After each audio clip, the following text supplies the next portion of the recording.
Welcome back, Indiana Sports Beat Radio on this Monday. Joined now by the voice of the Hoosiers, Don Fischer. And wow, what a weekend for you, my friend. Saturday, we'll start with that one. I wish I had your call that I could replay right now. And I was not able to get it pulled up because I can only imagine what that was like. But to give you an example, you didn't hear, and you probably never hear. Gus Johnson, he lost his mind on the call, and I think may have lost his voice. Yeah, he got a little. It is. Here it is.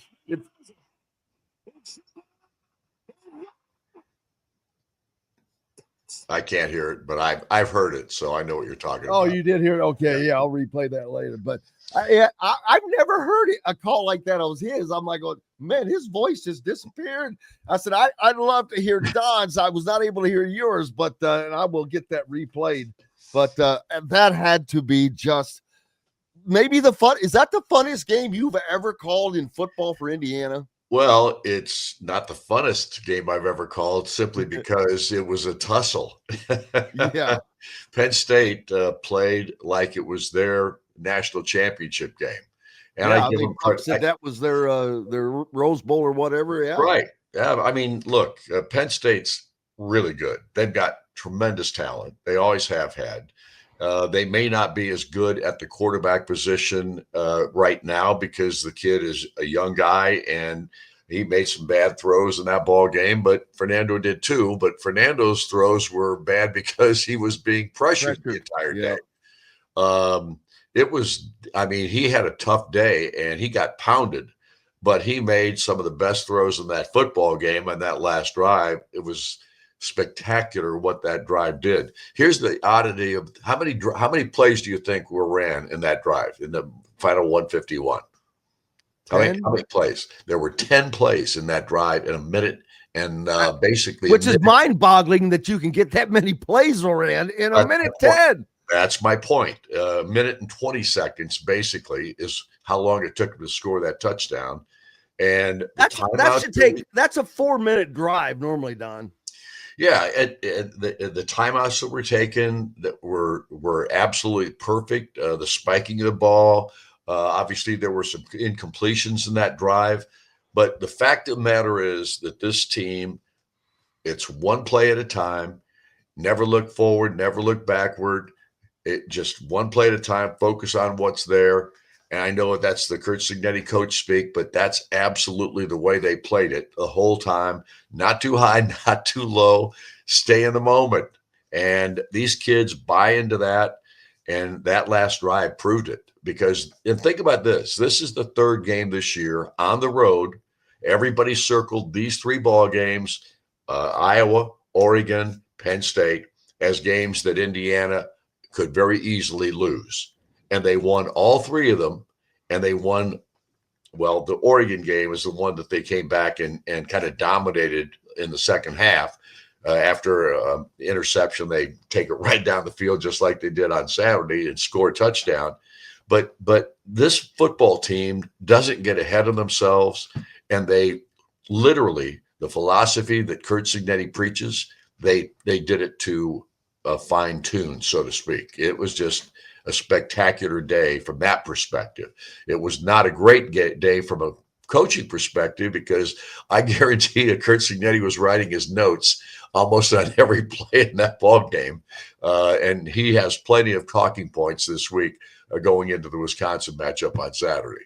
Yeah, one will be that squib kick that they did at the end of the game, which was like, woo, probably that they'd like to have that decision back if to go over, but they were able to get through that because that added a little more drama to it, right, giving Penn State the opportunity to potentially get in field goal range. But that drive that I've talked about it all weekend. I said that is a championship level team drive. So that's what championship teams do. Their backs were against the wall. They're in one of the most daunting environments possible. They got no timeouts, 80 yards to go, and you've got a minute to 20 seconds to do it. It's an impossible thing. But Charlie Becker. My God, if it wasn't for that catch by Omar Cooper, boy, all day would we be talking about Charlie Becker, because not only did he make a couple of catches like that, but over 100 yards rushing or receiving, 7 catches equals his career output in one game. But man, the next guy up, you did not have Elijah Surratt, and buddy, without Charlie Becker, this doesn't happen. No question. And then there's another guy that's unsung with this group is Riley Nowakowski, the tight end, who had 3 catches in the ball game, including one of the big ones in that drive down the field. The receiving core has played spectacularly all year long. There's no question about that. Omar Cooper's catch was one for the ages, no doubt about that. How he got, in my opinion, I don't think his right foot touched the ground until after he was out of the end zone, but his left foot did.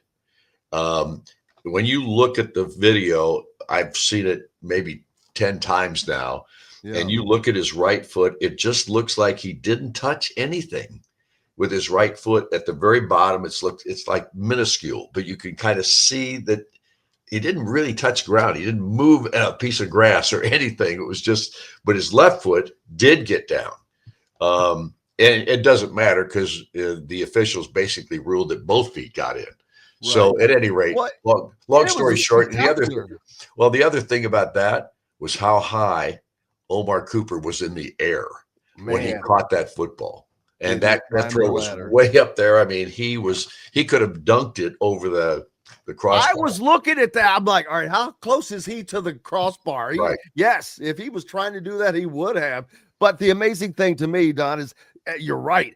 How far he climbed the ladder to get that ball. And Fernando put it where only Omar could get it while he was being about to be crushed. But as soon as he catches that ball, you can watch it. His head turns and he starts looking at the ground. He's looking for a landing spot for his feet. Right. No question. It was spectacular. No question about it. Like I said, a drive for the ages for this Indiana football team, and it kept Indiana unbeaten, and they're now 10-0, second straight year that they're 10-0, and they've got a chance to win their 11th ball game this coming weekend when they play Wisconsin. And now this football team is in the driver's seat. They basically control their own destiny as far as a Big Ten championship is concerned, a Big Ten championship game is concerned. It's right now it's in their hands, but here's the sad part, not sad.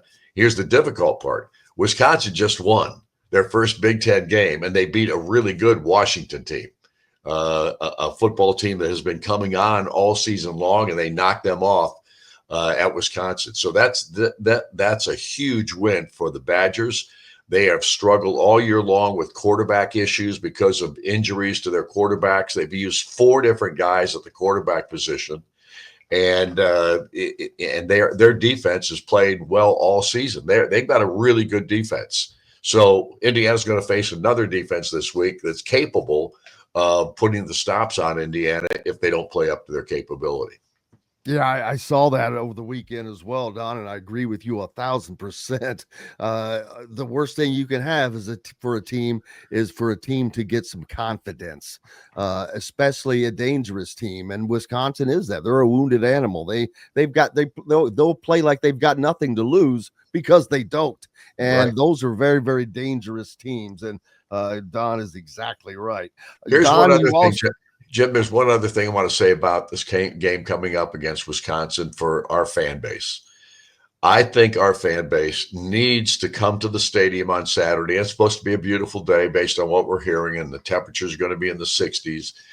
Our fan base needs to come at the beginning of the game, tailgate, whatever you do, and stay till the end of the game and salute this football team no matter what happens on Saturday, because they have given us a second season in a row of history at Indiana football. Great Stay point. till I the will make end. that a point all week. Thank you for pointing that out. And then you were able to make the trip over to Chicago from Happy Valley yesterday to watch another incredible game as Indiana basketball, shorthanded to begin with. And then as this game played out, I was in Chicago. They've gotten foul trouble immediately, it seemed like. And then that's when I was like, I don't know, even though that they were up kind of good with a confident lead, I'm like, I don't know if they're going to be able to withstand these fouls by the end of the game. And it got close, but it didn't seem to matter. They just kept doing.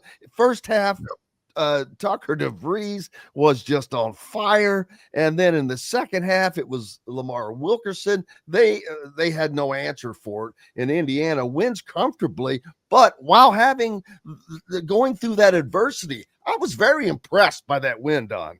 Well, there's no question. Why would you not be impressed with it? Because they were put in a tough position in the first half with all the foul issues that they had.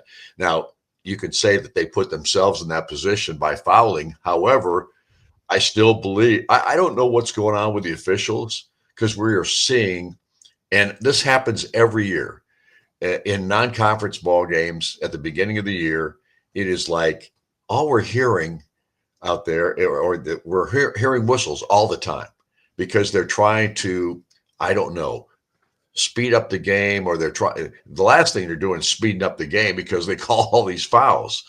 But it's like they're touch fouls all the time being called at this point. And it's like that almost every year. And I know that the emphasis is to keep your hands off the guards these days. I guess that's one of the emphasis this year. I'm going to talk to Darren DeVries about that tonight on the talk show.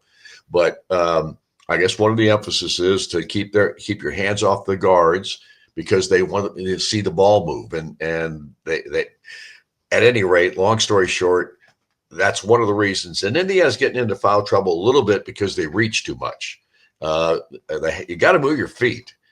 Josiah Miles is the perfect example of a guy that struggles with foul trouble because he oftentimes is just reaching out there instead of just moving his feet and staying in front of the guy. But everybody had foul trouble, including Tucker DeVries yesterday. Yeah, I thought he was going to get fouled out with 4, but yeah, it seems like they were. And Indiana plays an aggressive defense, Don. So that's another thing. True. They're going to be up in your face, right. But yeah, it's going to have to be an adjustment of some sort. And here's the other thing: Indiana has 27 assists. Yeah, on their 33 shots. That is that's remarkable passing. It's a remarkable teamwork. And they had only 8 turnovers in this ball game as well. They've had 11 and 8 in their first 2 games, so 19 so far. This is a basketball team that's just fun to watch. They just play the kind of basketball that Indiana fans love, and I think it's going to be a really good season. Yeah, out of 33 made shots, only 6 were unassisted. I mean, you're right. That's remarkable. This week you've got inside Indiana basketball Monday night tonight, of course, out at Hoosier Hanks with Darren DeVries. Then on Thursday, inside Indiana football with Coach Signetti. And man, I'm sure that everything is getting packed out there for these events now. Well, there's no question the fans are showing up at Hoosier Hanks, and we hope it's a packed house again tonight. We look forward to Kurt Signetti on Thursday night and another basketball game coming up on Wednesday. And Saturday, of course, Wisconsin comes to town, and then it's another basketball game against Incarnate Word on Sunday. Same schedule as last week. I just don't have to travel. Got to go. Busy. Have a good one, Don Presser. Appreciate you, my friend. See ya.